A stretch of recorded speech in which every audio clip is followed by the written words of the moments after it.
আল্লাহ পাকের গজব একটার পর একটা আসতে আছে, দেখতে পারতেছেন না? সামনে যে বড় সড়ো কোনো বন্যা হয় কিনা আল্লাহ ভালো জানে।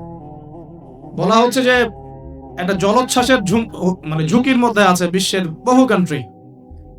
বহু কান্ট্রি জলোচ্ছ্বাস, বড় একটা জলোচ্ছ্বাসের হুমকির মধ্যে আছে। 20 ফুট থেকে 25 ফুট পানি উঠে যাবে, উঠে উপকূলবর্তী অঞ্চলগুলো ডুবিয়ে দিবে। এটা এখন গবেষকরাই বলছেন, বিজ্ঞানীরা। আর আমরা তো আগেই বলেছি, যখন একটা জনপদের মধ্যে শিরকের পাপ বেশি হয়, কোন পাপ? শিরকের পাপ। শিরক শুধুমাত্র ওই মূর্তি পূজা করাই শিরক নয়, আপনাদেরকে জানাই দিতে চাই, কবর পূজা করাও শিরক। কথা কি বুঝতে পারছেন? আমার কথা কিভাবে নিবেন জানি না, কিন্তু আমাকে তো বলতে হবে। শুধু মূর্তি পূজা করাই শিরক না, কবরের সেজদা করাও শিরক। তো যখন শিরকের সয়লাব হয় একটা এলাকার মধ্যে, একটা জাতির মধ্যে, তখন নূহ আলাইহিস সালামের কওমকে আল্লাহ পাক যেমন প্লাবন দিয়ে ভাসিয়ে দিয়েছিলেন, ওরকম বন্যা জলোচ্ছ্বাস প্লাবন দিয়ে ভাসিয়ে দিবেন আল্লাহ। কারণ নোংরামি ধুইতে হলে অনেক পবিত্র পানির দরকার, আর শিরক হচ্ছে সবচেয়ে নোংরা জিনিস। আল্লাহর জমিনের সবচেয়ে নোংরা জিনিস কি? এগুলো তো গেল ধর্মতাত্ত্বিক শিরক। এখন তো শিক্ষার মধ্যেও শিরকি আকীদা ঢুকিয়ে দেওয়া হচ্ছে।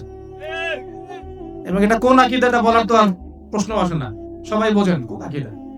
যখন মানুষ কোরআনের সৃষ্টি তত্ত্ব বাদ দিয়ে মানব রচিত সৃষ্টি তত্ত্ব বইয়ের মধ্যে ঢুকায়, এগুলো শিরক না? অর্থনীতির মধ্যে এখন শিরক আছে। কিরকম?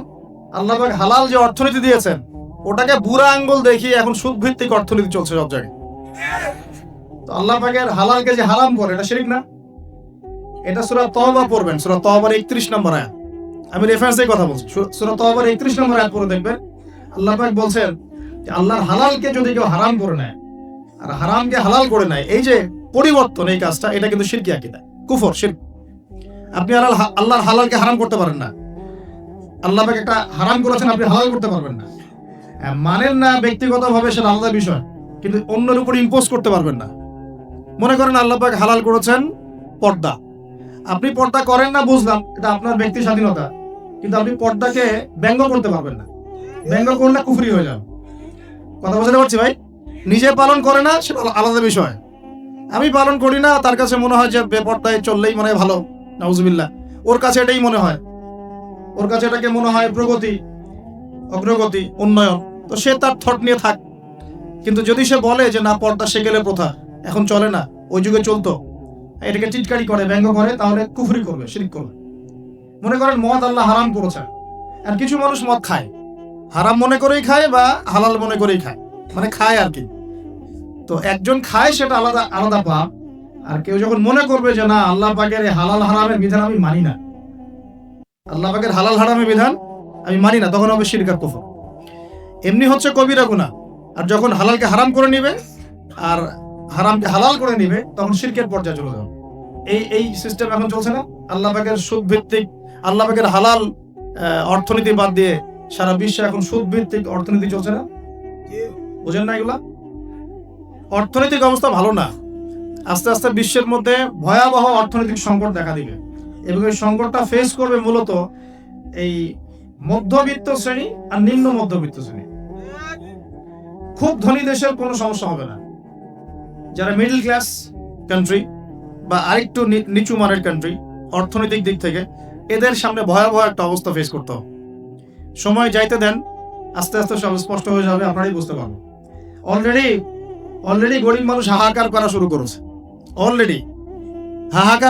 করেছে, বড় লোকের তো কোনো সমস্যা নাই। গ্যাস, তেল, চাল, ডাল সবকিছুর দামও যদি বাড়ে, বড় লোকের কোনো সমস্যা আছে? আমার তো কোনো সমস্যা নাই, আমি তো খেতে পারতেছি, কোনো না কোনো ভাবে খেতে পারতেছি। কিন্তু যে কৃষক, মজুর, শ্রমিক, যারা গরিব মানুষ, এরা তো আমার মতো না। আমার জন্য 4 বার বিদ্যুতের দাম বাড়লে কোনো সমস্যা নাই। 1000, 1500, 2000, 3000 আপনি ইফোর্ট দিতে পারছেন, আপনার তো সমস্যা নাই। কিন্তু যে ব্যক্তির মাসিক আয় 3000 টাকা, সে কি করবে? সে তো ইফতার করতে বসে বদদোয়া করা শুরু করবে। এবার বহু মানুষ ইফতারির টেবিলে বসে আল্লাহর কাছে বদদোয়া করা শুরু করবে। এটা আমি অনেকদিন আগে বলেছি, কারণ এটা বলেছি বৈশ্বিক অর্থনৈতিক সংকটের কারণে। পুরো বিশ্বে একটা ইকোনমিক সংকট চলছে। এখন এই কথাগুলো যেগুলো বলছে, এগুলোর সাথে কিন্তু আমাদের ইসলামিক সমাজ ব্যবস্থা জড়িত আছে। আমরা এদিকে আসতেছি। তো প্রথমে বোঝেন যে এটাও শিরকি একটা সিস্টেম চলতেছে। আর বিশ্বে যে শিরকটা চলতেছে বড়, সেটা আরো ভয়াবহ। সেটা কি? বিশ্বের যারা মোরল, যারা এখন বিশ্ব চালায়, তারা বলতেছে এক কথায় যে ধর্মের কোনো দরকার নাই বিশ্বের ধর্মের কোনো দরকার নাই, ধর্মগ্রন্থেরও দরকার নাই, ধর্মীয় বিধানেরও দরকার নাই। এই বিশ্ব চালাবো আমরা, বিশ্বের বিধান রচনা করব আমরা, বিশ্বকে পরিচালনা করার মূলনীতি বানাবো আমরা, বিশ্বের মানুষকে চালাবো আমরা। নাউজুবিল্লাহ বলছি ঠিকই, বিশ্ব চলছে এইভাবে। এখানে আল্লাহর আসমানি কিতাব, কোরআন, হাদিস, শরিয়া, ইসলামী সমাজ, এগুলো বুড়া আঙ্গুল সব। কেউ টাইম দেয় না, মুখে মুখে বক ধার্মিকতা দেখায়। জুমার দিনে সে নামাজ পড়ে, ঈদের নামাজ পড়তে আসে, তারাবির নামাজ পড়তে আসে, দাড়ি রাখছে, পাগড়ি পড়ছে, বক ধার্মিকতা। আগে ভিতর ঠিক করতে হবে। তো ভিতরটা কি? ভিতরটা হচ্ছে তাবারাকাল্লাযী বিয়াদিহিল মুলক। সূরা মুলকের 1 নম্বর আয়াতে কি বলছেন আল্লাহ পাক? তাবারাকাল্লাযী বিয়াদিহিল মুলক, বরকতময় সেই আল্লাহ। এই আল্লাহ পাক মহাবিশ্ব সৃষ্টি করেন নাই? এই মহাবিশ্ব কে সৃষ্টি করছে? এই পুরো মহাবিশ্বে পৃথিবীর মতো কোটি কোটি কোটি কোটি গ্রহ আছে না? আছে কি নাই? এই পুরো মহাবিশ্বে কার হুকুম চলে? ওই পুরো মহাবিশ্বে কি জিবরাইল আলাইহিস সালামের হুকুম চলে? আল্লাহর কোনো ফেরেশতার হুকুম চলে? কোনো নবীর হুকুম চলে? তাহলে কোনো মানুষের হুকুম চলার কোনো প্রশ্ন ওঠে? পুরো মহাবিশ্বের কোটি কোটি গ্যালাক্সি, কোটি কোটি গ্রহ নক্ষত্রে আল্লাহর হুকুম চলে। সূর্য পর্যন্ত ডোবার পরে আল্লাহর কাছে পারমিশন নেয়, আল্লাহ আগামীকাল উঠবো, আল্লাহ বলে ওঠো, তাহলে উঠবে। একদিন আল্লাহ বলবেন না, ওঠার দরকার নেই। সূর্য তখন উল্টা দিক থেকে উঠবে, পশ্চিম দিক থেকে। ওই দিন কিয়ামত হয়ে যাবে। যেদিন কিয়ামত হবে, ওইটা হচ্ছে আল্লাহ পাকের ক্রোধের বহিঃপ্রকাশ। রাগ থাকে না, যে ধৈর্য ধরতে ধরতে ধরতে ধরতে এক সময় যখন আপনার আর আপনি আর পারতেছেন না, তখন একটা হাইপার হয়ে যান না মাঝে মাঝে। তখন মনে হয় আশপাশে যা আছে ভেঙে চুরে একাকার করে বলেন। ওই যে পৃথিবীর নিচে যে আগ্নেয়গিরিগুলো আছে, শক্তি সঞ্চার করতে করতে করতে করতে এক পর্যায়ে বিস্ফোরিত হয়ে যায়। তখন আর পৃথিবীবাসীর তো কোনো তখন আর উপায় থাকে না। তো এরকম কিয়ামতের দিনটা হচ্ছে আল্লাহ পাকের ক্রোধের বহিঃপ্রকাশ। এক হুকুমেই পুরো মহাবিশ্বের সব গ্রহ ধ্বংস হয়ে যায়, এক হুকুমে। তাই পুরো মহাবিশ্বে আল্লাহ ছাড়া কারো হুকুম চলে? আল্লাহ সেটাই বলছেন, তাবারাকাল্লাযী বিয়াদিহিল মুলক, বরকতময় সেই আল্লাহ যার হাতে সমস্ত ক্ষমতা। যার হাতে কি ভাই? মুলক মানে কি? রাজত্ব। এখনকার সায়েন্স পড়াও তোমাদের বা আপনাদেরকে বলছি, রাজত্ব মানে কি? রাজত্বের ইংরেজি প্রতিশব্দ কি? সভরেন্টি। মানে বলেন, সভরেন্টি মানে কি? সার্বভৌমত্ব। মানে কি? সার্বভৌমত্ব। আল্লাহ পাক বলছেন মহাবিশ্বের সার্বভৌমত্ব আমার হাতে। কার হাতে? মহাবিশ্বের সার্বভৌমত্ব কার হাতে? সভরেন্টি কার হাতে? দুনিয়াতে এই সভরেন্টি, সার্বভৌমত্ব মানুষের হাতে। বুঝেন নাই মনে? এই দুনিয়াতে সভরেন্টি, মুলক, সার্বভৌমত্ব এখন আল্লাহর হাতে নাই, মানুষের হাতে। মানুষ যা মনে করা তাই চালায়। এখন আল্লাহ পাকের বিধান, আল্লাহ রাসূল, এগুলো বাদ। তো এটা হচ্ছে সবচেয়ে বড় শিরক সারা বিশ্বের। এটা সারা বিশ্বের সবচেয়ে বড় পর্যায়ে শিরক। তো শিরকে ডুবে আছি আমরা, এটাকে বোঝেন। আমি তো বলছি না যে এখন এই প্রবলেমস গুলোকে রাতারাতি সলভ করা যাবে, এমনটা তো বলছি না। বলছি পুরো ওয়ার্ল্ডে এরকম শিরকি একটা সিস্টেম প্রতিটা ক্ষেত্রে চলছে। কিভাবে সলভ করবেন সেটা পরের বিষয়, আগে তো বুঝতে হবে কোথায় আছে বিশ্ব এখন। তো আমরা দেখলাম যে বড় বড় সেক্টর যেগুলো একটা বিশ্বের, ধর্ম, সংস্কৃতি, অর্থনীতি, জিওপলিটিক্স এবং পরিবার তো আছেই, পাশাপাশি আমাদের এই ওয়ার্ল্ড অ্যাফেয়ার্স, এই প্রতিটা ক্ষেত্রে আল্লাহ পাকের তাওহীদকে পাশ কাটিয়ে মানুষের মন গড়া বিধান দিয়ে চালানো হচ্ছে কিনা? বুঝতে পারছেন না মনে কথা? সুদ কি মানুষের বিধান, আল্লাহর বিধান? বলেন, আরো খোলামেলা বলি, সুদ কি মানুষের বিধান না আল্লাহর বিধান? মদ কি মানুষের বিধান না আল্লাহর বিধান? মদ খাওয়া যাবে? বেপরদায় চলা যাবে, এটা কি মানুষের বিধান না আল্লাহর বিধান? পুরো বিশ্বের যত বৈশ্বিক অ্যাফেয়ার্স আছে, এটা মানুষ নিয়ন্ত্রণ করবে, আল্লাহর বিধানের দরকার নাই। এটা কি আল্লাহর বিধান না মানুষের কথা?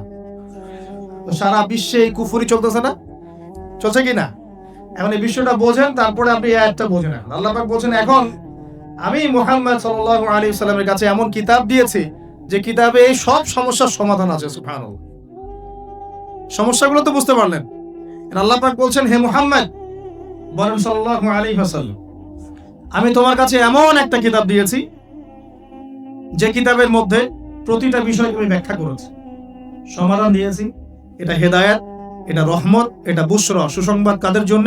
যারা আমার সামনে আত্মসমর্পণ করবে। যারা করবে না ওদের জন্য সুসংবাদ নাই। আর এই কিতাবের ব্যাখ্যা আছে। এই কিতাব একাই আপনাকে পথ দেখাবে না, হাদিসের প্রয়োজন আছে। এটা আমরা পেলাম সূরা নাজম আয়াত নাম্বার 3-4 এবং সূরা হাশর আয়াত নাম্বার 7, যে রাসূল সাল্লাল্লাহু আলাইহি ওয়াসাল্লাম নিজের মন গড়া কোনো কথা বলতেন না। তিনি সেটাই বলতেন যে আল্লাহ ওহী করতেন। আর আল্লাহর রাসূলের আদেশগুলো আমরা পাচ্ছি হাদিসে, নিষেধগুলো পাচ্ছি হাদিসে। সো কোরআন এবং হাদিস এই দুটোকে মিলে আল্লাহ পাকের এখন ওহী নাজিল হচ্ছে। কোথায় নাজিল হচ্ছে? আইয়ামে জাহিলিয়াতে। কোথায় ভাই? এই কিতাব কোথায় নাজিল হচ্ছে? বাংলাদেশে, পাকিস্তানে, সিরিয়ায়? কোন যুগে নাজিল হয়েছে? ওই ব্যাবিলনের যুগে, নাকি চাইনিজ সভ্যতার যুগ, নাকি রাশিয়ার বলশেভিক ওই বিপ্লব ওইসব যুগে? কোন যুগে নাজিল হয়েছে? আবু জেহেলের যুগে। কোন যুগে ভাই? আবু জেহেলের নাম শুনেছেন তো? আবু জেহেলের যুগটাকে আমরা বলি আইয়ামে জাহিলিয়াতের যুগ। আবু জেহেল ছিল ওই যুগের নেতা। দারুন নাদওয়া ছিল তার পার্লামেন্ট। তার পার্লামেন্টের নাম কি? দারুন নাদওয়া। সেখানে আবু জেহেল, আবু লাহাব, উতবা, সাইবা, রাবিয়া এরা সব বসে বসে বুদ্ধি পাকাইতো আর কি করতে হবে কি করতে হবে না। বাই দ্য ওয়ে, এই আবু জেহেল, আবু লাহাবরা কিন্তু আল্লাহকে বিশ্বাস করতো। আল্লাহ বলে যখন আছে এবং আল্লাহর কাছে যে ফিরে যেতে হবে এটাও তারা বিশ্বাস করতো কিছু কিছু ক্ষেত্রে। কিন্তু আল্লাহ পাকের কোনো বিধান তারা মানতো না।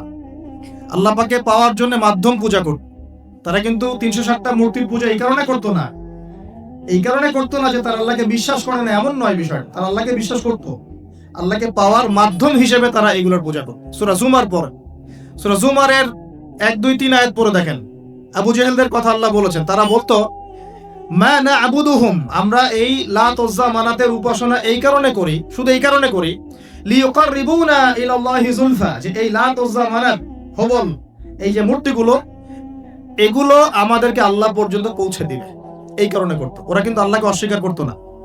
এমনকি বদর যুদ্ধে যাওয়ার সময়ও আবু জেহেল কিন্তু কাবা ঘরে দোয়া করে গেছে। তারা কিন্তু হজ ওমরাও করতো, বিকৃত হজ ওমরা করতো।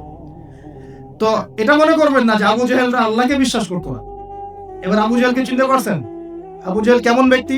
যে আল্লাহকে বিশ্বাস করে ঠিকই, কিন্তু আল্লাহ পাকের কোনো বিধান মানতে চায় না। তো এখন এই 90 আবু জেহেলরা আমাদের সমাজে আছে কি নাই? আমি কি মিলাইতে পারতেছি? আমি আবার চেষ্টা করছি আপনাদেরকে সহজ করে বোঝানোর জন্য, কিন্তু পারছি কিনা জানি না। অনেক সময় হয় কি যে নিজেরা অনেক কিছু বুঝি কিন্তু বোঝাতে পারি না। বোঝাতে পারাটা একটা আল্লাহ পাকের রহমত।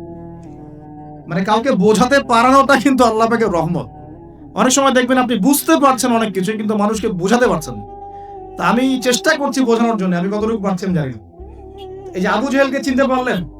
আবু জেহেল এমন একজন বুদ্ধিজীবী মানুষ, খুব বুদ্ধি তার, কারণ তার নাম হচ্ছে আবুল হাকাম। কি নাম? আবুল হাকাম। আবু জেহেলের নাম আবু জেহেল না, আবু জেহেলের নাম আবুল হাকাম, মানে জ্ঞানের পিতা। ওই সমাজের মানুষ তাকে বলতো জ্ঞানের পিতা। জ্ঞানের পিতা, ফিলোসফার, সে দার্শনিক, সে বুদ্ধিজীবী। বুঝতে পারছেন না কথা? আইয়ামে জাহিলিয়াতের মানুষ তাকে সম্মান দিয়ে কথা বলতো, তাকে বলতো তুমি জ্ঞানের পিতা। তা আমাদের ইসলাম তাকে আবু জেহেল কেন বলছে তাহলে? কারণ সে আল্লাহ পাককে চিনতো। আল্লাহ পাককে চেনার পরেও আল্লাহ পাকের বিধানকে সরাসরি বিরোধিতা করেছে। কোনো অজ্ঞ মানুষ ছাড়া এই কাজ কেউ করতে পারে?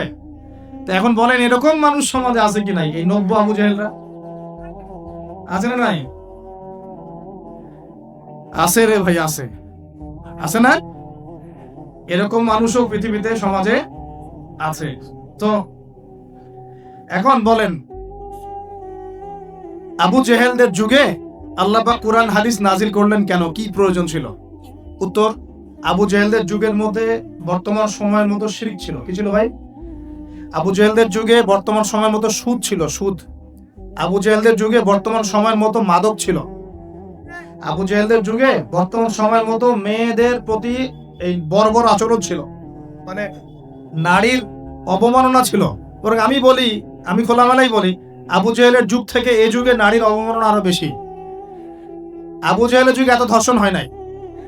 আবু জেহেলের যুগে মেয়েরা এরকম ছেলেদের পোশাক পরে ঘুরে নাই। আবু জেহেলের যুগে ঘরে ঘরে পরকিয়া ছিল না। আবু জেহেলের যুগে যে ফ্ল্যাটে ফ্ল্যাটে জেনা আর ক্যাসিনো আর বার আর মেয়েদের ড্যান্স পর্নোগ্রাফি এগুলো ছিল না। এগুলো কোনোটাই আবু জেহেলের যুগে ছিল না। ওই যুগটাকে তো খুব আমরা গালিগালাজ করতে পছন্দ করি, হ্যাঁ, একদম জাহিলি যুগ, আইয়ামে জাহিলিয়াত, তাই না? মেয়েদেরকে একদম জীবন্ত কবর দেওয়া হতো, এই কথা বলি না? তো এখন আবার কোথায় মেয়েকে সম্মান দেওয়া হচ্ছে? এত সেদিন বললাম না, এখন তো মেয়েকে হলে ডেকে নিয়ে পায়জামা খুলে ফেলে দাও হচ্ছে না? কোন কোন ক্ষেত্রে কলেজ ছাত্রীদেরকে মনোরঞ্জনের পাত্র বানানো হয়েছে। দেখলেন না কয়দিন আগে কি ঘটনা ঘটলো ঢাকায়? তো এখন আবার মেয়েদের কোথায় সম্মান দেওয়া হচ্ছে? আবু জেহেলের যুগে তারপরেও একটা শালীন পোশাক তো ছিল। আবু জেহেলের যুগে আপনি বিকিনি সংস্কৃতি পাবেন না। আবু জেহেলের যুগে বিকিনি সংস্কৃতি ছিল না, এখন বিকিনি সংস্কৃতি আছে না? এই যে আপনারা তো লন্ডন লন্ডন করেন খুব, ওখানে কি দেখে আসেন? কি দেখে আসেন? ওখান থেকে দেখে এসে এখানে কোটি কোটি টাকার বাড়ি বানাচ্ছেন, 1 কোটি 2 কোটি 3 কোটি, 1 বছর পর ভেঙে আবার নতুন করে করেন। শোনেন, তাব্বাত ইয়াদা আবি লাহাবি ওয়া তাব, সূরাটা পড়েছেন? আবু লাহাবের 2 হাত ধ্বংস হোক। আবু লাহাবের পাপ ছিল অন্য, সে নবী সাল্লাল্লাহু আলাইহি ওয়াসাল্লামের সাথে কটূক্তি করত, বিরোধিতা করত। কিন্তু আবু লাহাব সম্পর্কে আল্লাহ পাক কি বলছেন? মা আগনা আনহু মালুহু ওয়া মা কাসাব। আবু লাহাবের মাল সম্পদ এবং যা সে অর্জন করেছে এই দুনিয়াতে, এগুলো তাকে জাহান্নামের আগুন থেকে বাঁচাতে পারবে। এই বিশাল প্রপার্টি আপনাকে জাহান্নামের আগুন থেকে বাঁচাতে পারবে না যদি এই প্রপার্টির হক আদায় না করেন। এই রিজিকের হক যদি ঠিকঠাক আদায় না করেন, যাকাত না দেন, দরিদ্রের হক না দেন, মিসকিনের হক না দেন, আত্মীয়র হক না দেন, প্রতিবেশীর হক না দেন, ইসলামের আল্লাহ ফি সাবিলিল্লাহ দান সদকা না করেন, এই বিশাল প্রপার্টি আপনাকে কিয়ামতের মাঠে বাঁচাতে পারবে না। মা আগনা আনহু মালুহু ওয়া মা কাসাব সায়াসলা নারান যাতা লাহাবিন ওয়া ইমরাআতুহু হাম্মালাতাল হাতাব ফি জিদিহা হাবলুম মিন মাসাদ। সূরাগুলো পড়বেন। কোরআন তো শুধুমাত্র তাবিজ করার জন্য কোরআন নাজিল করা হয়নি। তাবিজ করার জন্য কোরআন নাজিল করা হয়েছে নাকি? কোরআনের আয়াত ছিঁড়ে ছিঁড়ে এখন মাদুরির মধ্যে ঢুকিয়ে গলায় ঝুলে রাখার জন্য কোরআন নাজিল হয়েছে? বলেন তো, কোরআনের আয়াত একটা ছিঁড়ে এভাবে আমি র্যাপিং করে গলার মধ্যে ঢুকায় রেখে দিলাম, বাস কোরআনের হক আদায় হয়ে গেল? ডক্টর আপনাকে একটা প্রেসক্রিপশন দিয়েছেন, মনে করেন তোমার কোভিড হয়েছে, তোমাকে এখন এই প্রেসক্রিপশন অনুযায়ী চলতে হবে। আর প্রেসক্রিপশনটা আমি যদি এমনটা ভাঁজ করি, ভাঁজ করে সুন্দর করে মাদুরির মধ্যে ঢুকায়, ওষুধ খাওয়ার দরকার নাই, ভাঁজ করে ঢুকায় বাস রেখে দিলাম, রোগ ভালো হবে না? রোগ ভালো হবে? আমরা কোরআন কিনে এই কাজ করি, আমরা কোরআন কিনে কেউ কেউ এই কাজ করি, সবাই না, কেউ কেউ। কোরআন শেফা মানে কি? কোরআন আপনার রুহের শেফা এবং দেহের শেফা। কখন? যখন কোরআন বুঝে আমল করবেন তখন। কোরআন পড়ে বুঝে যখন আমল করবেন তখন কোরআন শেফা এবং রহমত বুশরা। আল্লাহ পাক আমাদেরকে বোঝার তৌফিক দান করেন। তবে হ্যাঁ, কোরআনের আয়াত থেকে ঝাড়ফুঁক করা যায়, ঝাড়ফুঁক করা যেতে পারে, পানি পড়া খাওয়া যেতে পারে এবং এই পানি দিয়ে গোসলও করা যেতে পারে ইত্যাদি। কিন্তু আপনি তো ছিঁড়ে ছিঁড়ে ছিঁড়ে ছিঁড়ে খালি গলায়, পায়ে, হাতে ঝুলে রাখতে পারেন। আল্লাহ পাক আমাদেরকে বোঝার তৌফিক দান। প্রিয় ভাইয়েরা, এখন এতটুকু তো বুঝতে পারলাম যে কোরআন কোন সময় নাজিল হয়েছে। তাহলে ভাই কার যুগে? আবু জাহেলের যুগে। আবু জাহেলের যুগে কি কি ছিল?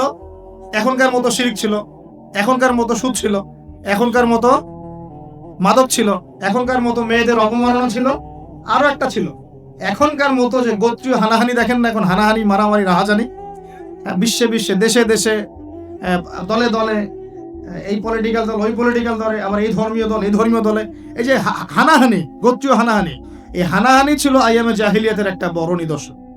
তো এরকম একটা সমাজে আল্লাহ পাক কোরআন এবং হাদিস নাজিল করলেন কেন? ইসলামী সমাজ গঠন করার জন্য, যেটা আপনি টপিক দিয়েছেন। এখন ইসলাম কি আর সমাজ কি? ইসলাম হচ্ছে এক কথায় আল্লাহর সামনে আত্মসমর্পণ করা। আল্লাহর সামনে আত্মসমর্পণ মানে কি? আল্লাহ কি আমার সামনে দাঁড়িয়ে আছেন? আল্লাহ পাকে আমার সামনে দাঁড়িয়ে আছেন, আমি কি পায়ে সেজদা করব? আল্লাহর সামনে আত্মসমর্পণ মানে কি? আল্লাহ পাককে চোখে দেখা যায়? আল্লাহ রাব্বুল আলামিনকে দুনিয়ার কোনো চোখ দেখতে পারবে না, সুবহানাল্লাহ।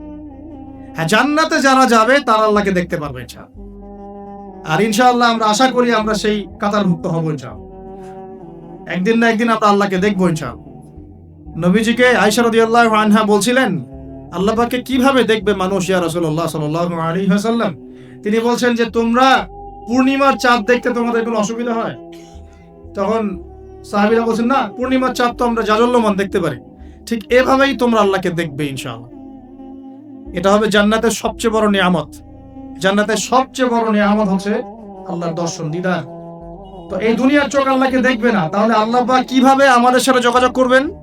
আল্লাহ পাক এই দুনিয়ার মধ্যে কিছু মানুষকে বাছাই করবেন নবুয়ত দেওয়ার জন্য। কি দেওয়ার জন্য?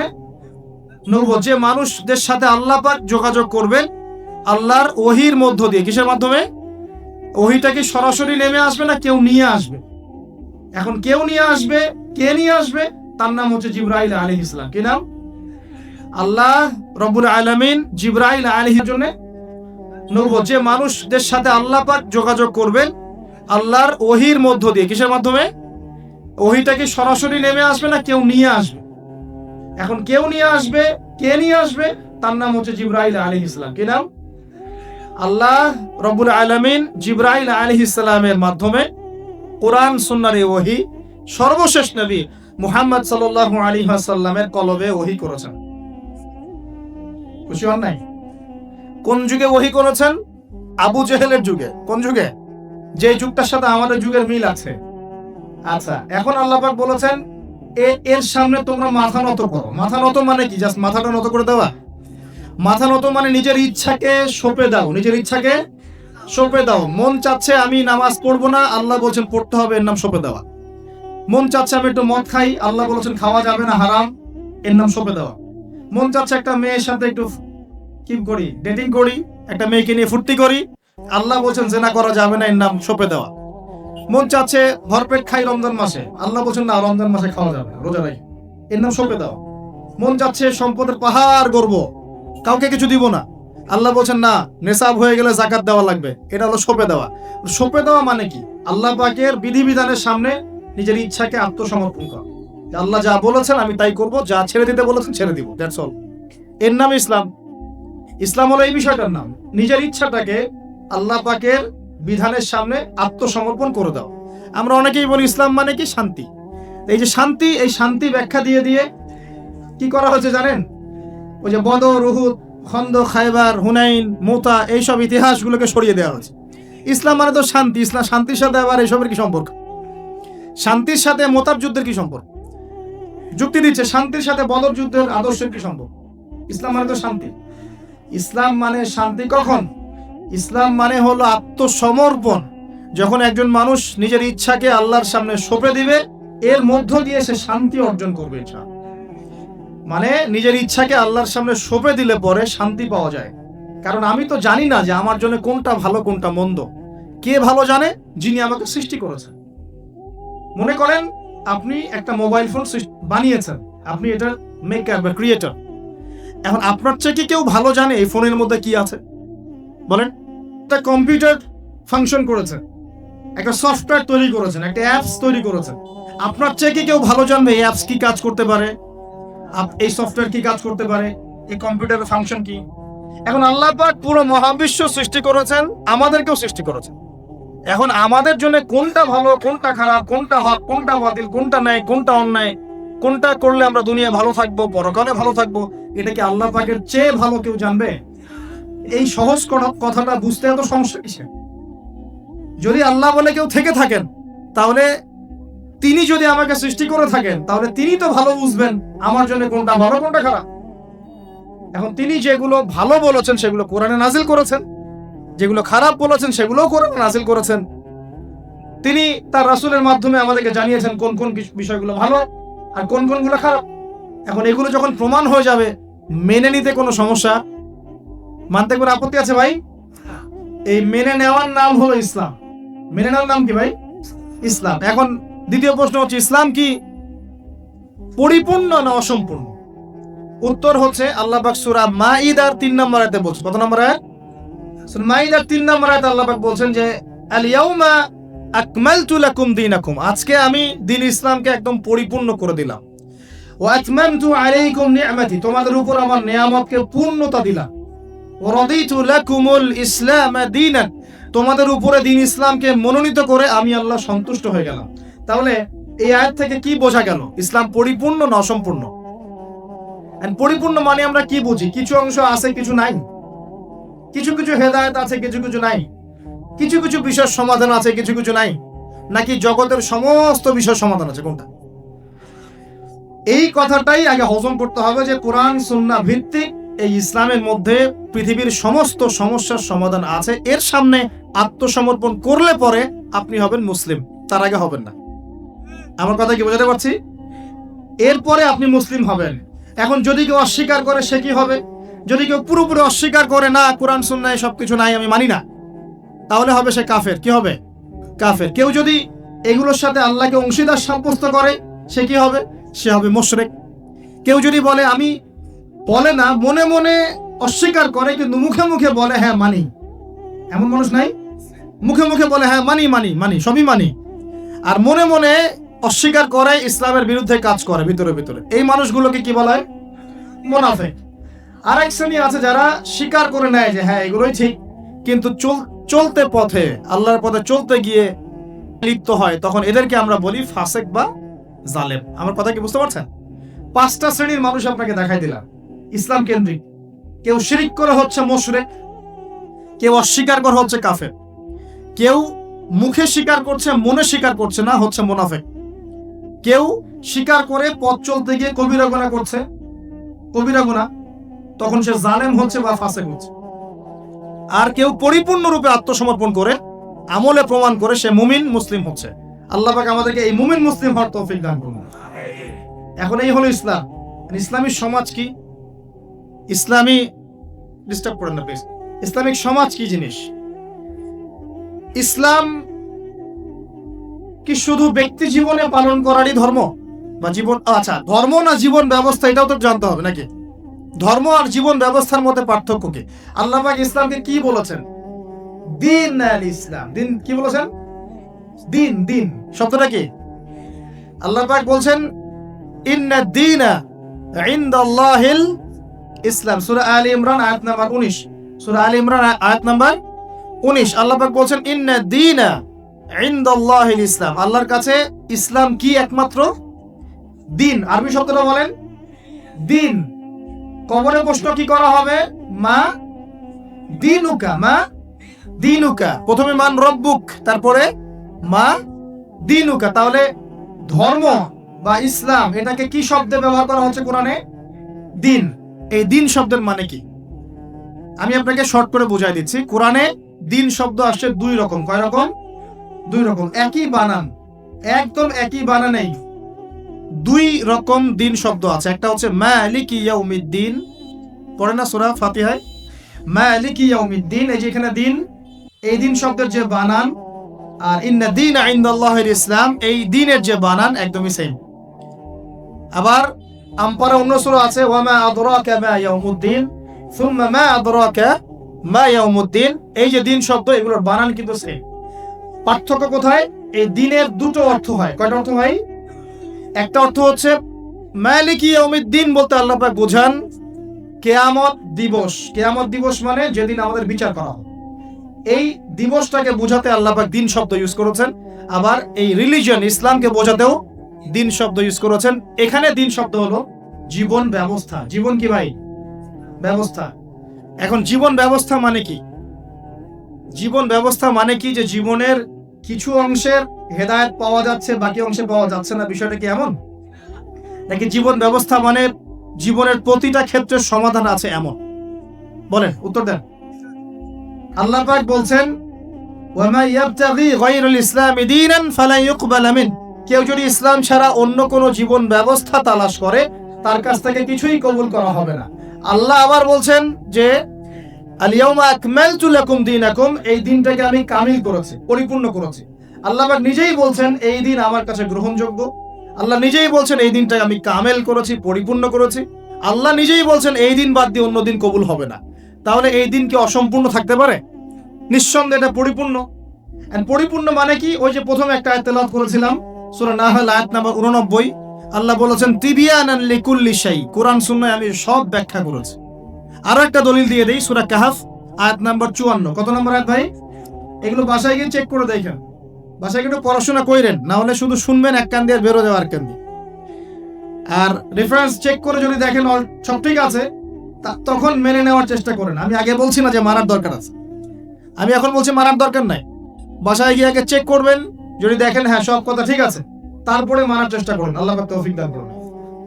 এখন আসেন, আল্লাহ সূরা কাহফের 54 নম্বর আয়াতে বলছেন যে ওয়ালাকাদ সাররাফনা ফি হাযাল কুরআন লিন-নাসি মিন কুল্লি মাসাল, আমি এই কোরআনে মানব জাতির জন্য প্রতিটা বিষয়কে ব্যাখ্যা করেছি।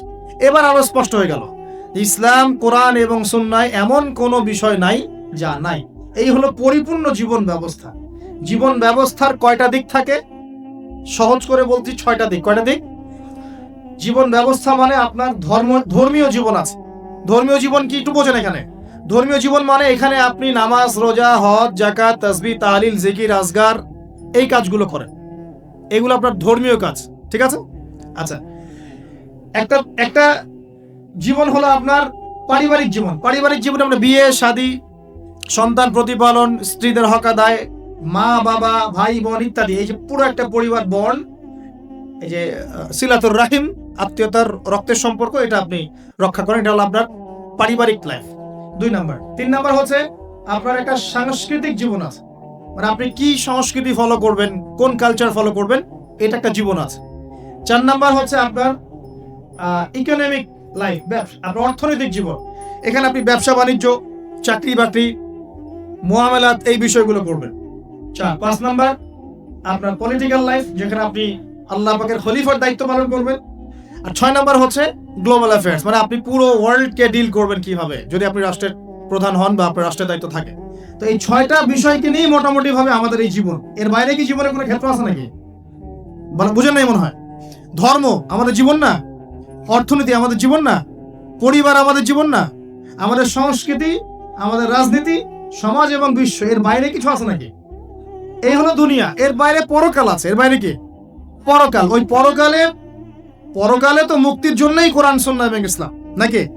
এটা তো আমাদের গন্তব্য। দুনিয়ার প্রতিটা সমাধানও ইসলামে পাচ্ছি। এখন তাহলে বুঝতে পারলাম ইসলামী সমাজ মানে কি।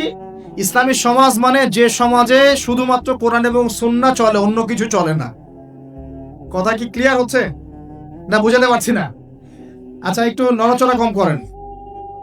আমরা খুব লম্বা আলোচনা করবো না ইনশাআল্লাহ, একটু ধৈর্য ধরেন। সমাজ ব্যবস্থা বুঝাতে পারলাম কি ভাই? সমাজ ব্যবস্থা কি? ইসলামী সমাজ ব্যবস্থা কি? মানে যে সমাজের মধ্যে আল্লাহর ওহী, কোরআন এবং সুন্নাহ, আল্লাহ পাকের বিধান চলে, বাইরে কিছু চলে না। এর বাইরে কি চলতে পারে? এর বাইরে যদি এমন কিছু চলে, লিসেন ভেরি কেয়ারফুলি, এর বাইরে যদি এমন কিছু চলে যেটার সাথে কোরআন সুন্নাহর সংঘর্ষ হচ্ছে, তাহলে সেটাকে ধরে একদম ছুঁড়ে ফেলে দিতে হবে। কথা বুঝতে পারছেন? সমাজে ইসলামী সমাজ আমরা বুঝলাম, ইসলামী সমাজ মানে যেখানে কোরআন সুন্নাহ ভিত্তিক, আল্লাহ পাকের ওহীর ভিত্তিক সমাজ চলে। এখন এই সমাজে যদি কোরআন সুন্নাহর সাথে সাংঘর্ষিক কিছু চলে, এটাকে ধরে তুলে ছুঁড়ে ফেলে দিতে হবে। এর নাম ইসলাম। এর সাথে আমরা আপোষ করতে পারবো না। আর যদি দেখা যায় সমাজে কিছু জিনিস চলছে যেগুলোর সাথে ইসলামের সাংঘর্ষিকতা নাই, গান বাজনা সাংঘর্ষিকতা নাই, হ্যাঁ, গান বাজনার সাথে সাংঘর্ষিকতা নাই, বুঝাচ্ছি আমি মূলনীতি বলে সহজ করছি, উদাহরণ তো দিব ইনশাআল্লাহ। সমাজে এমন কিছু চলছে যেগুলোর সাথে ইসলামের সাংঘর্ষিকতা নাই, সেগুলো আমরা গ্রহণ করতে পারবো, কোনো সমস্যা নেই। পারবো কিনা? মনে করেন একটা সমাজের মানুষ, ট্রেডিশন আছে, এরা মেহমানদেরকে খুব আপ্যায়ন করায়, এমন আছে না অনেক সমাজ? আছে কি নাই? এই কাজটা কি কোরআন সুন্নাহর সাথে সাংঘর্ষিক? তাহলে আমরা সমাজের অংশটা রাখবো। কেন রাখবো না? একটা সমাজে আমরা দেখলাম যে মেয়েরা মাশাআল্লাহ পর্দা তো করেই, পাশাপাশি যখন তারা তাদের গৃহস্থলী কাজগুলো করে, তখনও দেখা যায় যে একটা শালীন পোশাক পরে বাসায় কাজকর্ম করছে। এটা ওদের কালচার। আমরা এই কালচারটা রাখতে পারবো না। একটা সমাজে দেখা যাচ্ছে যে এতিমদের ব্যাপারে সমাজের লোকজন খুব সফট। এটা কি কোরআন সুন্নাহর সাথে সাংঘর্ষিক? না, আমরা কি রাখতে পারবো না? একটা সমাজে দেখা যাচ্ছে যে মানুষ এই বৃক্ষরোপণ করতে খুব পছন্দ করে, এমন কিছু সমাজ আছে, গাছ লাগাইতে সবুজ শ্যামল প্রকৃতি খুব ভালো লাগে, আছে না এমন সমাজ? এই জিনিসটা কোরআন সুন্নাহর সাথে সাংঘর্ষিক তো রাখতে পারবো না আমরা। এরকম এক্সাম্পল দিয়ে শেষ করা যাবে না। এরকম অগণিত কাজ আছে যেগুলো কোরআন সুন্নাহর সাথে সাংঘর্ষিক নয়, কিন্তু সমাজে চলছে। এগুলোকে ইসলামিক সমাজের আওতাভুক্ত করা যাবে ইনশাআল্লাহ, কোনো সমস্যা কিন্তু যদি সমাজে এমন কিছু চলে যেগুলো কোরআন সুন্নাহর সাথে সরাসরি সাংঘর্ষিক, যেমন এই যে কারো বিয়ে হলে ধুমধারাক্কা গান হয় কি না, হয় না? এখন এই সংস্কৃতিটার সাথে কোরআন সুন্নাহর আপত্তি আছে। এখন আমরা এটাকে সামাজিকীকরণ করতে পারবো না, ইসলামী সামাজিকীকরণ করতে পারবো না, বরং এটাকে ঐক্যবদ্ধভাবে প্রতিরোধ করতে হবে। সমাজে মনে করেন কোন সমাজে জুয়া চলে না? এই জুয়ার সাথে কি কোরআন সুন্নাহর অনুমতি দেওয়া আছে না সাংঘর্ষিকতা আছে, কন্ট্রাডিকশন আছে না? যেহেতু কোরআন সুন্নাহর সাথে কন্ট্রাডিক্টরি বিষয়, আমরা এই জুয়ার সংস্কৃতি এখানে চলতে দিতে পারি না, বরং আমরা এটাকে প্রতিহত করার চেষ্টা করি। একটা সমাজের মধ্যে মনে করেন বেহায়াপনা, ফ্রি মিক্সিং, সমকামিতা, জেনা, এগুলোকে উস্কে দেওয়া হচ্ছে। এই প্রতিটা বিষয়ের সাথে কোরআন সুন্নাহর আপত্তি আছে। তাহলে এই জিনিসগুলোকে কি আমরা ইসলামী সমাজ ব্যবস্থা আনতে পারবো? তাহলে আমার বক্তব্য মনে হয় বোঝার খুব বেশি কঠিন হচ্ছে আমার মনে হচ্ছে না। ইসলামী সমাজ ব্যবস্থায় কোন কোন বিষয় থাকতে পারবে? সর্বপ্রথম আল্লাহ পাকের ওহী থাকতে পারবে। ওহীর বাদ দিয়ে অন্য কিছু চলবে না। কি চলবে? যেগুলোর সাথে ওহীর কোনো সাংঘর্ষিকতা নাই। ওহীর কোনো সাংঘর্ষিকতা নাই এমন বিষয় চলতে পারে। চায়ের জন্য বিখ্যাত আপনারা না, এটা আছে না? আচ্ছা, এখন এটা কি কোরআন সুন্নাহর সাথে সাংঘর্ষিক? এটা একটা সংস্কৃতি। আপনাদের বাসায় গেলে আপনারা চা খাওয়ান এবং এটার সাথে আপনার সংস্কৃতি আছে, আগর আতরের আপনাদের বিজনেস আছে।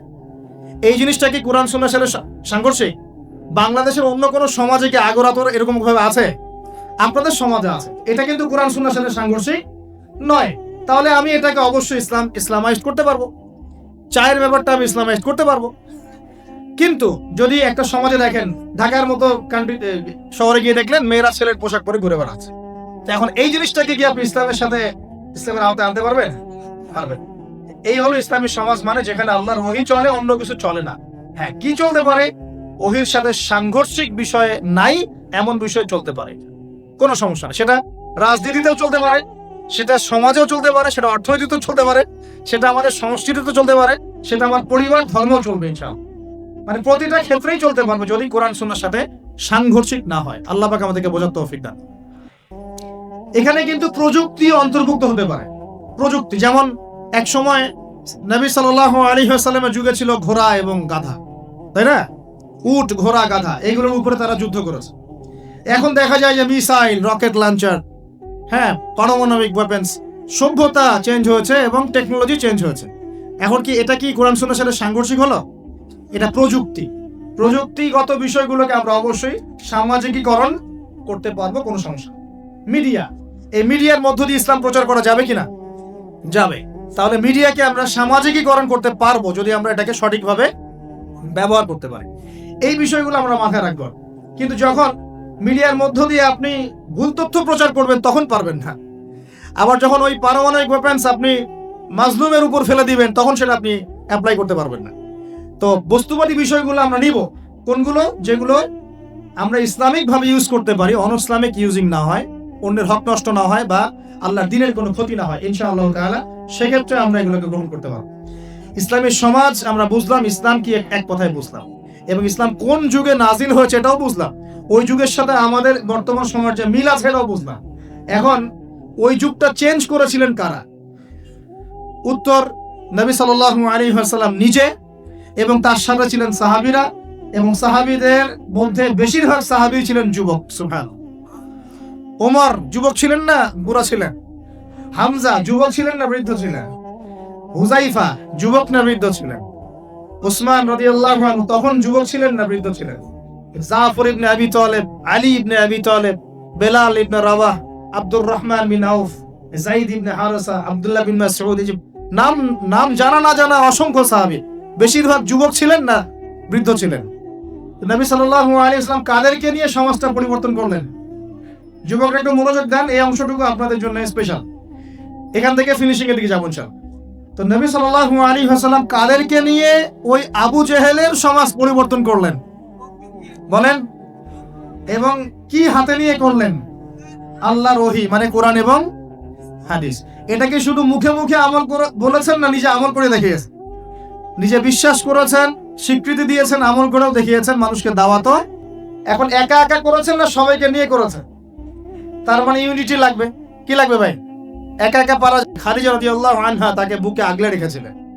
এটা অনেক বড় একটা মানে প্রশান্তির জায়গা, যে সমাজের মানুষ আপনার এগেনস্টে কাজ করছে, কিন্তু পরিবারে গিয়ে আপনার স্ত্রী আপনার কাছে, আপনার অনুগত, সে আপনাকে বুস্ট আপ করছে, আপনাকে উৎসাহ দিচ্ছে, আত্মবিশ্বাস দিচ্ছে, আপনি কিন্তু আবার পথ চলতে পারবেন ইনশাআল্লাহ। এই জন্য আমি বারবার বলি যে বিয়ে যদি করতেই হয় তাহলে দিনদার একজন নেককার মেয়েকে বিয়ে করেন, খাদিজা রাদিয়াল্লাহু আনহার মতো একটা মেয়েকে বিয়ে করেন। আর যদি ওই যে দিনদার ক্যাটরিনা খুঁজতে যান তাহলে সারা জীবন ওই পস্তাইতে হবে। আল্লাহ বোঝার তৌফিক দান করুন। দিনদারিতা দেখে বিয়ে শাদী করেন। চাচা আবু তলেব তিনি কিন্তু মুসলিম নন, অমুসলিম হয়েও তাকে পারিবারিকভাবে সাপোর্ট দিচ্ছেন। পারিবারিকভাবে সাপোর্টটা অনেক ইম্পর্টেন্ট। আর যখন পরিবার থেকে সাপোর্ট থাকে না তখন মানুষ কিন্তু ট্র্যাক থেকে সরে যায়। যাই হোক, গভীরে যাই না। নবী সাল্লাল্লাহু আলাইহি ওয়াসাল্লাম যখন দাওয়াতি মিশন শুরু করলেন, ইসলামী সমাজ প্রতিষ্ঠার চেষ্টা করতে লাগলেন, তখন এই পারিবারিক বাধা, আত্মীয়দের মধ্য থেকে বাধা, সামাজিক বাধা আসতে লাগলো। এক পর্যায়ে হিজরত করতে হয়েছে আবিসিনিয়ায়, তারপর তায়েফ, তারপরে গিয়ে মদিনায়। এখন মদিনায় আলহামদুলিল্লাহ আল্লাহ রাব্বুল আলামিন দিনটাকে প্রতিষ্ঠা করলেন এবং সেখানে নবীকে শক্তিশালী করলেন, সাহাবীরা শক্তিশালী হলেন, আস্তে আস্তে গাজওয়াগুলো হলো, সারিয়াগুলো হলো। এক পর্যায়ে উইদিন 8 থেকে 10 বছরের মধ্যে যে নিঃস্ব হাতে মক্কা থেকে তারা গেলেন মদিনায়, সেই মক্কাই তারা জয় করলেন বিনা বাধায়, বলা যায় অলমোস্ট বিনা বাধায়। প্রায় লক্ষাধিক সৈন্য, লক্ষাধিক সাহাবীদেরকে নিয়ে পুরো মক্কায়, জাজিরাতুল আরবের মধ্যে দিন প্রতিষ্ঠা হয়ে গেল। হলো কিনা? কত বছর সময় লাগছে ভাই বলেন? 23 বছর। আর রাহিকুল মাকতুম বইটা পড়েন তাহলে আপনি ধাপগুলো বুঝতে পারবেন কিভাবে হয়েছে।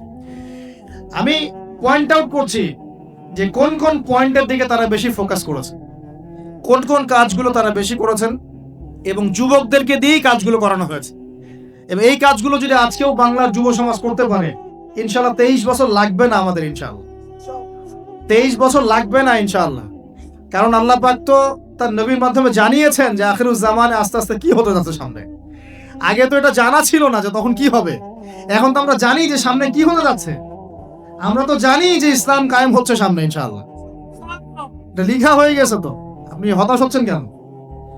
আমরা এখানে যারা বসে আছি, আমরা কেউ যদি বেঁচেও না থাকি, আল্লাহ না করুক, তারপরও দিন কায়েম হবে। বাংলাদেশে এখন যত আলেম ওলামা আছে না, সবাই যদি মারা যায় তাও দিন কায়েম হবে। বিশ্বে এখন যত বড় বড় জালেমরা আছে, এর সাথে আরো 10 গুণ জালেম যদি বৃদ্ধি করা হয় এবং ওদেরকে আরো 10 গুণ শক্তিশালী করা হয়, তাও এদের পতন ঘটবে। হ্যাঁ, যত জালেম আছে সারা বিশ্বে, এর সাথে আরো 10 গুণ যদি বৃদ্ধি করা হয়, এদেরকে আরো বেশি বেশি মারণাস্ত্র দেওয়া হয়, ক্ষমতা দেওয়া হয়, তবুও এদের পতন ঘটবে। কারণ কোরআন এবং হাদিস এই কথা বলে দিয়েছে যে কিয়ামত হবে না। কিয়ামত হবে না যতক্ষণ পর্যন্ত না আল্লাহ পাক 2 জন বিখ্যাত ব্যক্তি পাঠাবেন। কয়জন? একজন হচ্ছেন আমাদের মধ্য থেকে ইমাম, মানে মুসলিমদের ইমাম মুহাম্মদ, যাকে আমরা মাহদি বলছি। আর একজন হচ্ছেন একজন নবী যার হাতে সভ্যতা শেষ হবে, যার নাম হচ্ছে নবী ঈসা আলাইহিস সালাম, যিনি সত্যিকারের মাসিহ। জিউসরা যারা প্যালেস্টাইন দখল করে আছে, ওরা যাকে মাসিহ মনে করছে সে হবে প্রকৃতপক্ষে মাসিহুদ দাজ্জাল। সে কিন্তু প্রকৃত মাসিহ নয়। সত্যিকারের মাসিহ কে? নবী ঈসা ইবনে মারইয়াম। তার হাতেই দাজ্জালকে মেরে ফেলা হবে বাবেলুদ নামক জায়গায়। সভ্যতা এই জায়গায় না যাওয়া পর্যন্ত কিয়ামত হচ্ছে না ইনশাআল্লাহ। এবং ঈসা আলাইহিস সালাম যতক্ষণ 40 বছর পুরো বিশ্বে ইসলামী সমাজ প্রতিষ্ঠা না করছেন, ততদিন পর্যন্ত ইনশাআল্লাহ আযজা ওয়া জাল কিয়ামত হবে না। এটা লেখা হয়ে গেছে। শুধু তাই না, ঈসা আলাইহিস সালামের যুগটা শেষ হওয়ার পরে আবার এমন একটা যুগ আসবে, যে যুগটা হবে পৃথিবীতে সবচেয়ে নোংরা জঘন্য যুগ। এখন আমরা যে যুগটা পার করছি না, এটা পৃথিবীর সবচেয়ে নোংরা যুগ না। এটা পৃথিবীর সবচেয়ে নোংরা যুগ নয়। যে যুগে আপনি দেখছেন সবাই সুদ খায়, মোটামুটি সবাই এই যে ফ্রি মিক্সিং, পরকিয়া, হ্যাঁ, জেনা, গান বাজনা, নর্তকী চলছে না সারা সমাজ জুড়ে, মনে হচ্ছে এটাই মনে হয় সবচেয়ে খারাপ যুগ। তাই মনে হয় না অনেকে? এটা সবচেয়ে খারাপ যুগ নয়। যদিও এই যুগের মধ্যে হাজারটা খারাপই আছে। সবচেয়ে খারাপ যুগ আসবে ঈসা আলাইহিস সালামের 40 বছর শাসনের পরের যুগটা। ওই যুগে মানুষ রাস্তায় দাঁড়িয়ে জেনা করবে, কুকুর শেয়ালরা যেমন করে ঠিক ওইভাবে। এবং তাদের সামনে কিয়ামত হবে, পশ্চিম দিক থেকে সূর্য উঠবে। তো আমরা এতটুকু তো জানি, সামনে ইনশাআল্লাহ তাআলা ইসলামিক সমাজ প্রতিষ্ঠা হবে, এটা আল্লাহ লিখে দিয়েছে। আমরা বেঁচে থাকি না থাকি, কেউ এটা বলুক না বলুক, আলেম ওলামা আমাদের মধ্যে যারা আছেন থাক না থাক, হ্যাঁ, এখন যারা মুজাহিদ তারা থাক না থাক, এখন যারা জালেম তারা থাক না থাক, কি হোক না হোক এটা হবে ইনশাআল্লাহ। পৃথিবীতে ভূমিকম্প হোক আর জলোচ্ছ্বাস হোক আর পৃথিবী ধসে যাক আর আগুনের বৃষ্টি হোক আর পাথরের বর্ষণ হোক, যাই হোক না কেন নবী ঈসা আলাইহিস সালামের হাতেই সভ্যতা শেষ হবে ইনশাআল্লাহ। অতএব ইসলামী সমাজ তো সামনে আসছে বুঝতে পারলাম। এখন আমার মানে ফাইন্ড আউট করা পয়েন্টগুলো হচ্ছে এই কয়েকটা পয়েন্ট, আমি 10টা পয়েন্ট বলছি এখানে। এক, নবী সাল্লাল্লাহু আলাইহি ওয়াসাল্লাম সাহাবীগণ, স্পেশালি যুবক সাহাবীগণ, সাহাবীদের মধ্যে বেশিরভাগই যুবক ছিলেন, যুবকরা আপনারা ভালো করে বোঝার চেষ্টা করেন, তারা ইসলামী সমাজ প্রতিষ্ঠার জন্য প্রথমত নিজের আগে জ্ঞান চর্চা করেছে।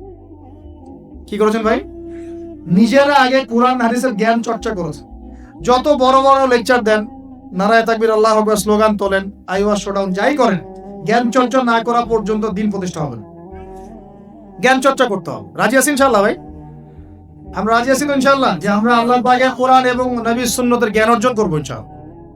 এবং জ্ঞান অর্জন একটা ধারাবাহিক প্রক্রিয়া, একদিন দুই দিন করে থেমে যাব না, আমরা প্রতিদিন একটু একটু একটু একটু করে আগাবো ইনশাআল্লাহ।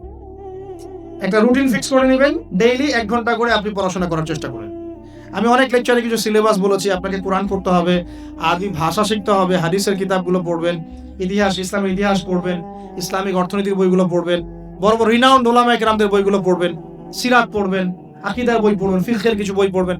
মানে আপনার একটা ক্লাসিক্যাল পড়াশোনার ধারা থাকতে হবে। এবং এই পড়াশোনা একা একা করা যাবে না। কিছু বই আপনি একা হয়তো পড়তে পারবেন, কিন্তু অনেক কিতাব আছে যেগুলো আপনি একা পড়তে পারবেন না, আপনার বিজ্ঞ ওলামায়ে কেরামের সোহবত দরকার আছে। এটার দায়িত্ব আপনি খুঁজে বের করবেন কার সোহবতে আপনি যেতে চান। আল্লাহ পাক আপনাকে তৌফিক দান করুন। প্রথম কথা জ্ঞান অর্জন। 2 নম্বর, দিন প্রতিষ্ঠা ইসলামী সমাজ ব্যবস্থার জন্য সাহাবীগণ নিজেরা আমল করিয়ে দেখেছেন, শুধু জ্ঞান অর্জনই করেন নাই, যে জ্ঞান অর্জন করেছিলেন সেটা আমল করে দেখিয়েছেন। যেমন উমর রাদিয়াল্লাহু আনহু বলতেন যে সূরা বাকারা হিফজ করতে আমার সময় লেগেছে 12 বছর। কত বছর? 12 বছর লেগেছে সূরা বাকারাটাকে আয়ত্ত করতে। কারণ সাহাবীরা যতক্ষণ পর্যন্ত 10টা আয়াত লেসন নিয়েছেন, 10টা আয়াতের উপর আমল না করা পর্যন্ত নতুন করে দার্স নিতেন না। বুঝতে পারছেন না? মনে করেন আপনি সূরা মাউন শিখেছেন, মাউন আর আইতাল্লাযী ইউকাযযিবু বিদ্দিন, এই সূরা আপনি শিখেছেন। সাহাবীদের সুন্নাত ছিল কি, এই সূরাটার উপর তারা আমল না করা পর্যন্ত নতুন লেসন নিতেন না, এভাবে তারা আমল করতেন। আমরা কি এমন করে আমল করি? আমরা যত পারি আগে তথ্য ইনস্টল করতে থাকি। আমাদের জ্ঞান চর্চাটা হচ্ছে তথ্য ইনস্টল করার মতো। তথ্য ইনস্টল করাকে জ্ঞান চর্চা বলে না, এটাকে আমরা ওয়েল ট্রেন্ড বলতে পারি, ওয়েল এডুকেটেড বলতে পারি। সার্কাসের সিংহ বাঘ দেখেছেন না? লাঠি চাবুকের ভয়ে অনেক কাজ করে না? অনেক কুকুর দেখা যায় না যে ট্রেনিং প্রাপ্ত, যা কমান্ড করে সে ফলো করে না? এটা ওয়েল ট্রেন্ড বলা যায় এটাকে, এ কিন্তু ওয়েল এডুকেটেড না। আমাদের ক্রিটিক্যাল থিঙ্কার্স দরকার, মানে কোরআন সুন্নাহ পড়বে, আমল করবে এবং এটাকে নিয়ে গবেষণা করার চেষ্টা করবে। মানে আমাদের কোরআন সুন্নাহকে নিয়ে গবেষণার একটা প্রজন্ম দরকার, গবেষক প্রজন্ম, ক্রিটিক্যাল থিঙ্কার্স। আল্লাহ পাক আমাদেরকে এই তৌফিক লাভে ধন্য করুন বলে আমি। তো 2 নম্বর ইনিশিয়েটিভটা হচ্ছে অবশ্যই জ্ঞান অনুযায়ী আমল করতে হবে যদি ইসলামী সমাজ চাই। আল্লাহ পাক আমাদের সবাইকে তৌফিক দান, সবার আগে আমাকে তৌফিক দান করুন বলি আমি। জ্ঞান অনুযায়ী আমল করার জন্য একটা সুন্নাত ফলো করলেই হবে, একজন ব্যক্তিকে জাস্ট ফলো করতে হবে। জীবনের প্রতিটা কাজ নবী সাল্লাল্লাহু আলাইহি ওয়াসাল্লামের সুন্নাহ মাফিক করলেই আপনি জানা অনুযায়ী আমল করে ফেলবেন ইনশাআল্লাহ। পারা যাবে ইনশাআল্লাহ। আজকে ঘুমানো থেকে শুরু করে দেন, জীবনের প্রতিটা কাজকে ঢেলে সাজান। কাপড় পরা, ঘুমানো, ঘুম থেকে ওঠা, হ্যাঁ, এমনকি বিছানা ঝাড়া, ইস্তেঞ্জা করা, আপনার ব্যবসা বাণিজ্য, শিক্ষা, এভরি সিঙ্গেল সেক্টর ঢেলে সাজানোর চেষ্টা করেন যে নবীর মতো হচ্ছে কিনা। যদি হয় আলহামদুলিল্লাহ, যদি না হয় তাহলে এখানে আপনার কিছু কাজ করার বাকি আছে। আল্লাহ পাক আমাদের সবাইকে নবী সাল্লাল্লাহু আলাইহি ওয়াসাল্লামের সুন্নাহ মাফিক জীবন গড়ার তৌফিক দান করুন। 3 নম্বর পয়েন্টটা হচ্ছে নবী সাল্লাল্লাহু আলাইহি ওয়াসাল্লাম সাহাবীগণ আদর্শ পরিবার গড়েছেন। কি করেছেন ভাই? কারণ পরিবার হচ্ছে একটা সমাজের গঠন একক। আপনি সমাজ নিয়ে কথা বলছেন, তাহলে আগে পরিবার ঠিক করতে হবে বা ঠিক করার চেষ্টা করতে হবে। আমি এটা জানি যে একটা পরিবারের সব সদস্য হয়তো নামাজে নাও হতে পারে।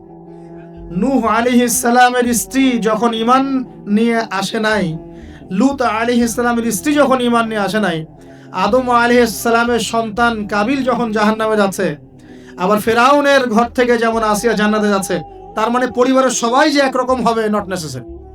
কিন্তু অ্যাজ এ মানে পরিবারের কর্তা, আপনি পরিবারের guardian, as a guardian of family আপনাকে আপনার রেসপন্সিবিলিটি তো পালন করতে হবে নাকি? পরিবারের আপনার দায়িত্ব নেই? পর্দা প্রতিষ্ঠা করার দায়িত্ব কার? আপনার। আপনার স্ত্রী পর্দা করে না, এই দায়িত্ব কার? এই জিম্মাদারি কার? আপনার সন্তান যে নামাজ পড়ে না, এই রেসপন্সিবিলিটি কার? পরিবারে যে হারাম ঢুকতেছে রিজিকে, এই দায়িত্ব কার? আল্লাহ পাক, আমি মনে হয় বুঝাতে পেরেছি। অতএব পারিবারিক ভাবে আল্লাহ পাক আমাদের সবাইকে যেন ইসলামটা ধরে রাখার তৌফিক দান করেন বলি আমিন। 4 নাম্বার হচ্ছে নবী সাল্লাল্লাহু আলাইহি ওয়াসাল্লাম সাহাবীগণ দ্বীনের দাওয়াতি কাজ সবাই আমভাবে করেছে। এমন নয় যে নির্দিষ্ট কিছু সাহাবী দাওয়াতি কাজ করতেন, বাকিরা দাওয়াতি কাজ করতেন না, বিষয়টা কিন্তু এমন ছিল না। সবাই মিলেই দ্বীনের দাওয়াতি কাজ করতেন, যে কাজটা আমরা এখন করি না। কতজন ভাই আছেন যারা ডেইলি কমপক্ষে আধা ঘন্টা করে হলো দাওয়াতি কাজ করেন? হাত তুলেন দেখি। আচ্ছা নামা দেখেন, সবাই মিলে যতক্ষণ পর্যন্ত দাওয়াতি কাজ করব না, সৎ কাজে আদেশ অসৎ কাজে নিষেধ, ততক্ষণ পর্যন্ত সমাজ ব্যবস্থা কায়েম হবে না। সবাইকে দাওয়াতি কাজ করতে হবে। একজন আলেম আসবেন, একজন বক্তা আসবেন, ওয়াজ করে যাবেন, দাওয়াত দিয়ে যাবেন, ব্যাস এখানেই ফুল স্টপ, ডোর ক্লোজড, তাহলে হবে না। এভাবে সমাজ প্রতিষ্ঠা হবে না। এভাবে তো বললাম দাওয়াত দেওয়া হতে পারে, একদিনের ওরস হতে পারে, একদিনের ওয়াজ হতে পারে, একদিনের একটা সম্মেলন হতে পারে, কিন্তু প্রতিষ্ঠা অন্য জিনিস। প্রতিষ্ঠা মানে কি? মানে আমি যে আসলাম, বললাম ভাই 5 ওয়াক্ত নামাজ পড়েন, নামাজের দাওয়াত দিয়ে গেলাম। আর প্রতিষ্ঠা মানে কি? যদি এখানকার অথরিটি আমার কাছে থাকতো আর আপনি নামাজ পড়ছেন না, আমি আপনার দোকান সিলগালা করে ফেলতাম। বুঝতে পারেন নাই? আজান আছে, মার্কেটের দোকান খোলা, দোকান সিলগালা হয়ে যাবে, জরিমানা হবে, ভ্রাম্যমাণ কোর্ট, একদম কোর্ট সাথে সাথে বসে আর ফাইন করে দেয়। এটা প্রতিষ্ঠা। নামাজ পড়বো না মানে? মুসলমান নামাজ পড়বো না কেন? তুমি কি অমুসলিম নাকি নামাজ পড়বো না? এর নাম প্রতিষ্ঠা। এটাকে আপনি করতে পারবেন? আপনি এখন দাওয়াত দিতে পারবেন, ভাই নামাজে আসেন, নামাজ পড়লে এত নেকি হয়, না পড়লেই হয়। তো এই দাওয়াত তো চলছে মাশাআল্লাহ। প্রতিষ্ঠা কখন হবে? যখন সবাই মিলে সমাজটা পরিবর্তন করবে, তখন গিয়ে প্রতিষ্ঠা হবে ইনশাআল্লাহ। সমাজে যারা নেতৃত্ব দেয়, এরা কি আসমান থেকে টপকে পড়ে, না সমাজের ভিতর থেকে বের হয়? তো সমাজ যদি পরিবর্তন হয়, নেতৃত্ব এখান থেকেই বের হবে ইনশাআল্লাহ। আর যখন আল্লাহওয়ালা মানুষরা উপরে যাবে, তখন দেখবেন তারা এইসব অথরিটি ইম্পোজ করবে ইনশাআল্লাহ। ওই যে বলেছিলেন 1 মাস, খালি একটা মাস উমরের শাসন যদি চলে, দেখবেন সব একদম ঠান্ডা হয়ে গেছে, সব ঠান্ডা, একদম ঠান্ডা। এটা ভেরি মাচ পসিবল। 1 মাস সময়, 1 মাস, উইদিন 1 মান্থ। উমর রাদিয়াল্লাহু আনহু যদি এখন বেঁচে থাকতেন, মনে করেন কথার কথা বলছি, যে উমর রাদিয়াল্লাহু আনহু এখন বেঁচে আছেন, তিনি আসলেন পাকিস্তানে, আসলেন মনে করেন, সিরিয়াতে আসলেন, কথার কথা বলছি, এমন তাকে মনে করেন দায়িত্ব দিল জনগণ যে আমিরুল মুমিনিন, আপনি সমাজটা ঠিক করেন। তার কয়দিন লাগবে? কয়দিন লাগবে জানেন? হ্যাঁ, আমার ধারণা 3 দিন। কয়দিন হয়? 3 দিন। অথবা তিনি বলবেন যে আমার দ্বারা সম্ভব না, আমি গেলাম। কারণ এখানে একটা কারণ আছে, কারণটা শোনেন। আমি কথাটা কেন বলেছি? আলী রাদিয়াল্লাহু আনহুর যুগে কিছু যুদ্ধ হচ্ছিল না, সিফিনের যুদ্ধ, এই যুদ্ধগুলো। তো জনগণ, খারেজিদের সাথে যুদ্ধ হচ্ছে, জনগণের মধ্যে কয়েকজন এসে বলছে, আলী রাদিয়াল্লাহু আনহু ইয়া আমিরুল মুমিনিন, আমরা উমর রাদিয়াল্লাহু আনহু, আবু বকর সিদ্দিক, ওসমান, তাদের যুগটা পার করে আসলাম, তো ওই যুগে তো এত ফিতনা ছিল না, তা আপনার যুগে এত মারামারি হানাহানি কেন? ঘটনা কি? একটু বোঝেন আমার কথাটা, মনোযোগ দেন, খুব ইম্পর্টেন্ট কথা। তো আলী রাদিয়াল্লাহু আনহুকে বলছেন, আপনার যুগে এত হানাহানি মারামারি কাটাকাটি কেন? উমরের যুগে তো এমন ছিল না, আবু বকরের যুগে তো এমন ছিল না, ওসমানের যুগে তো এমন ছিল না। তো আলী ইবনে আবি তালেব, মানে বিচক্ষণ মানুষদের মধ্যে অন্যতম একজন বিচক্ষণ মানুষ, তিনি বলছেন, উত্তর দিচ্ছেন, দেখেন কি বিচক্ষণতার উত্তর। তিনি বলছেন, শুনো, আবু বকর উমরের যুগে আবু বকর উমর ছিল শাসক, আর আমরা ছিলাম জনগণ।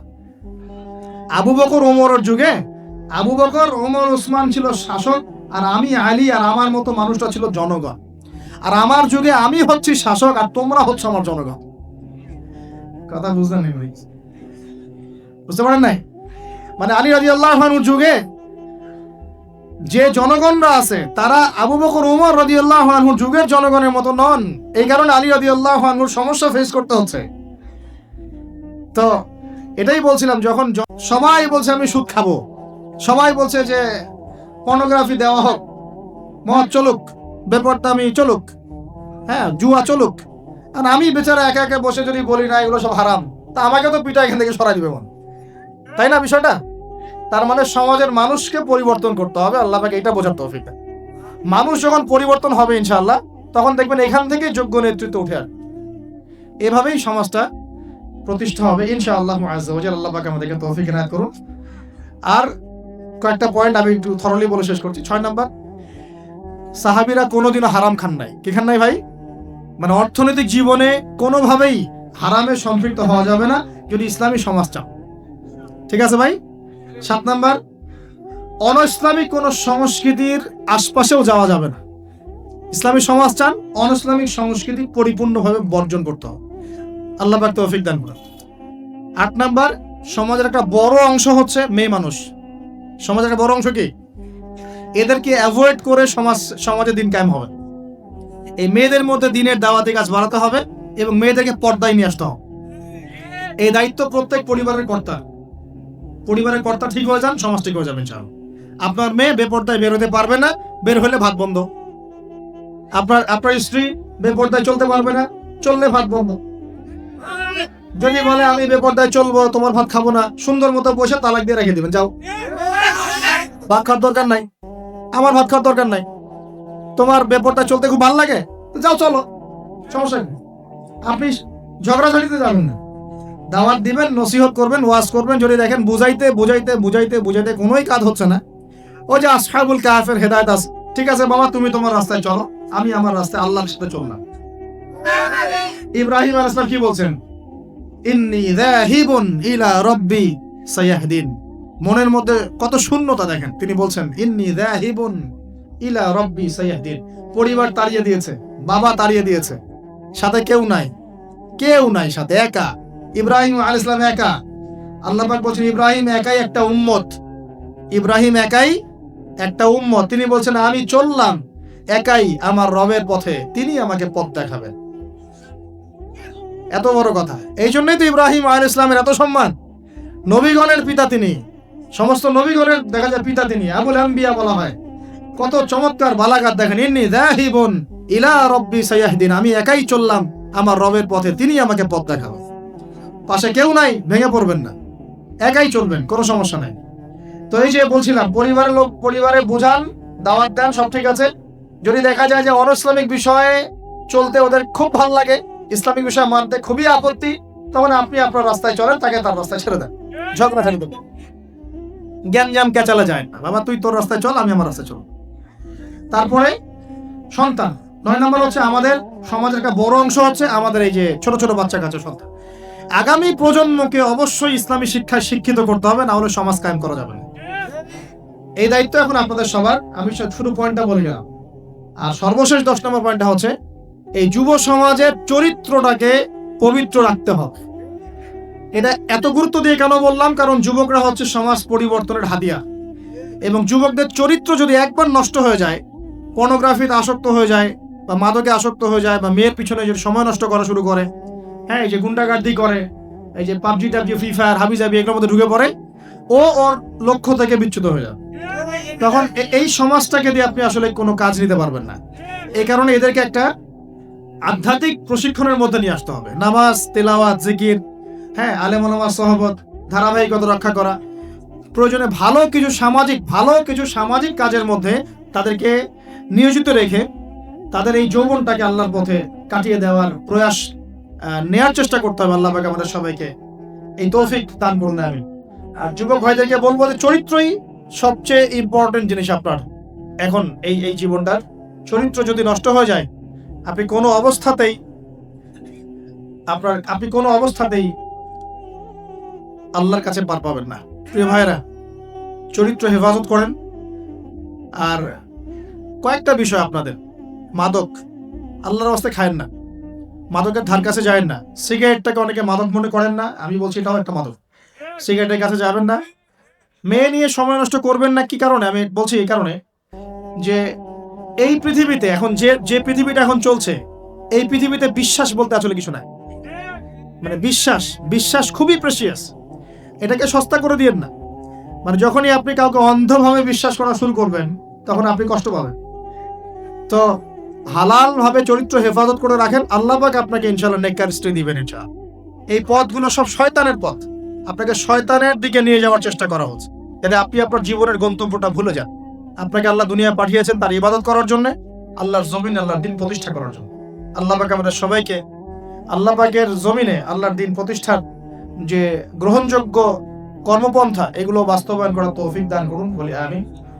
আমরা দোয়া করি আল্লাহ পাক আমরা সবাইকে জ্ঞান অর্জন করার তৌফিক দান করুন, নবীর সুন্নত অনুসরণ করার তৌফিক দান করুন, এবং সিচুয়েশন বোঝার তৌফিক দান করুন, পরিস্থিতি সম্পর্কে সচেতন থাকার তৌফিক দান করুন, হালাল খাওয়ার তৌফিক দেন, মা বোনদেরকে পর্দা রাখার তৌফিক দেন, ইলম অনুযায়ী আমল করার তৌফিক দেন। আল্লাহ পাক আমাদের যুবক ভাইদেরকে হেদায়েত দান করেন, আমাদের পরবর্তী প্রজন্মকে আল্লাহ দিনের জন্য কবুল করেন, আমিন।